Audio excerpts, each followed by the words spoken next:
Bonjour, chapitre P19 du macroscopique au microscopique. Donc en partie P4S1, page 367 et l'extrait du BO. Alors, les deux échelles de description de la matière, et on commence par l'échelle microscopique. La matière est constituée d'un très grand nombre d'entités élémentaires, atomes, ions, molécules, etc., dont le comportement individuel est difficilement accessible et prévisible.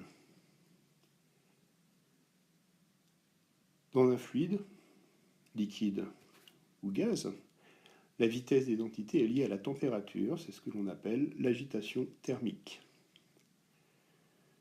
Plus la température est élevée, et plus la vitesse l'est, et réciproquement.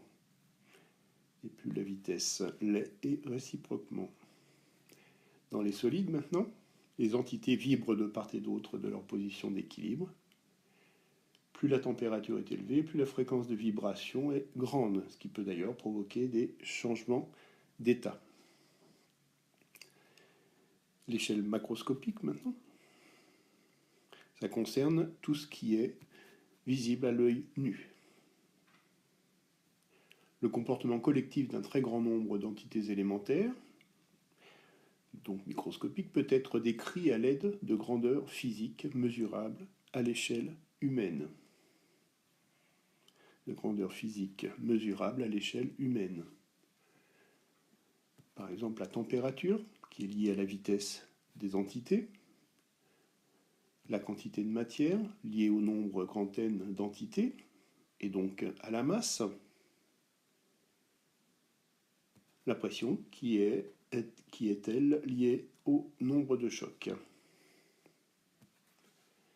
Lié entre les deux échelles, eh bien, c'est la constante d'Avogadro, Na, qui établit un pont, c'est-à-dire un lien entre ces deux échelles. Je vous rappelle la définition. Na, donc constante d'Avogadro, est le nombre d'entités élémentaires contenues dans une mole de cette entité. On a grand N égale petit n fois Na. Petit n, quantité de matière en mol, Na en mol moins 1. N est un nombre d'entités, donc sans unité. L'ordre de grandeur d'un nombre, rappel, de première et de seconde. Donc l'ordre de grandeur d'un nombre est la puissance de 10 la plus proche de ce nombre. Donc pour les exposants positifs, A fois 10 puissance n, si A est supérieur ou égal à 5, on aura 10 puissance n plus 1. Et si A est inférieur à 5, on aura 10 puissance n. Pour un exposant négatif, A 10 puissance moins n. Si A supérieur ou égal à 5, on aura 10 puissance 1 moins n. Et si A inférieur à 5, on aura 10 puissance moins n. Donc voir le lien échelle des grandeurs. Alors soit ça passe, soit ça sera en description de la capsule vidéo, plus aussi une animation dont je vous mettrai l'adresse, l'URL. Alors, petit 3, dispositifs expérimentaux permettant de visualiser les atomes et les molécules. Ça fera l'objet de l'activité P19.